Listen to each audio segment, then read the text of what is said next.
It's 1 a.m. on a Friday last year. Are you okay?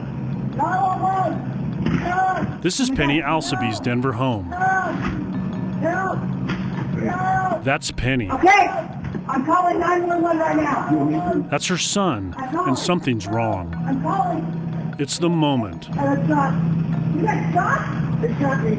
Oh my God, you were shot? The moment gun violence literally came to her front door. I really thought that, someone ran the stop sign and one car hit another, and that's kind of what the situation was. I never thought there would be a shooting in front of my house. To understand gun violence in America, we looked at a single week from last year. 7 days with more than 1,000 shootings in the U.S., 21 in Colorado, 15 people wounded, 6 dead, no two exactly alike. In Colorado Springs, someone gunned down a young father. In Greeley, a man pulled the trigger and sped off in a stolen car, barely missing a train and eluding police. Denver police are now investigating after a drive-by shooting. In Denver, 2 men shot into a crowded nightclub, and an off-duty cop shot back.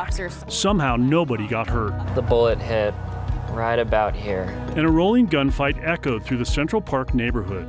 At least 24 shots fired before a stolen Toyota spun out, and a teenage girl collapsed with 4 bullet wounds. It freaked me out a bit. A year later, Teddy Gordon still has a reminder of the day. He said, "Get out of here or I'll shoot you." And William Wunsch hasn't forgotten the thief who stole his faded Camry. I just backed away and let him have the car. Better than being dead. So how typical was that 7-day span?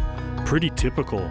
On average last year, Colorado had about 15 shootings a week, resulting in 12 injuries and 7 deaths. It's awful, every time. Dr. Emmy Betts sees gun violence up close. Every day I'm in the ER, I see someone at risk of firearm death. I grew up here in Colorado, born and raised in Northeast Denver. Jonathan McMillan has seen it too. In the early 1990s, he lost friends in a wave of shootings. I was a part of that scene and made some really poor decisions, which led me to being incarcerated at the age of 25. Now McMillan and Betts both had gun violence prevention projects. McMillan at the State Health Department, Betts at the University of Colorado Medical School. I wish I had a magic wand that said, I could just wave and say, this is what we need to focus on. But unfortunately, it's just way more complex than that. It'll mean everything from safely storing guns, gun locks and trigger locks and gun safes, to keeping kids in school and off the streets. And we need to be working on youth development programs. And from offering more mental health help, raising awareness around the resources, to addressing poverty. What are the things driving poverty? It's like we need to be doing all of it. I want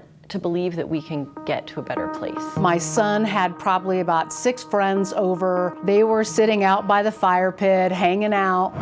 They came out the gate and ran down to help.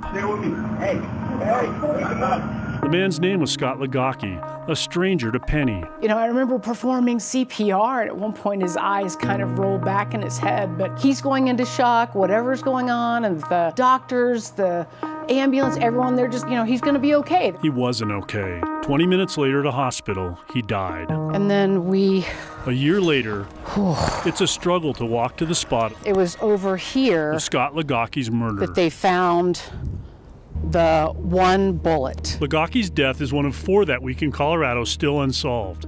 In fact, of the 21 shootings over those 7 days, only 1/3 of the cases have led to arrests. And we're still evolving with this almost a year later. It's just gotten out of control. It's just out of control. One thing that jumped out at us was how little information is actually made public in many of these shootings. In the murder of Scott Lagaki, for example, we still don't know what investigators think happened there, whether they have any suspects. Mm-hmm. Again, you said a third of the cases lead to arrests? So that means that this week. In that week. So then the people who are out there committing gun crimes have the ability to continue to commit gun crimes if a majority aren't getting picked up, if that week is representative of others. It seems to fit in with the pattern we saw all year long. Mm-hmm. When you look at the sheer volume of that, though, we know the issues that people have had. I mean, departments have had hiring officers. It's really not that surprising. Yeah, I mean, there's obviously a lot of factors at play here. I think both of our experts made the point that this is a very complex problem. Sure.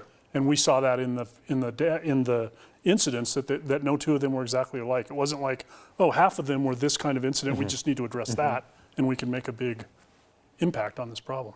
It was very interesting. Kevin, thank you.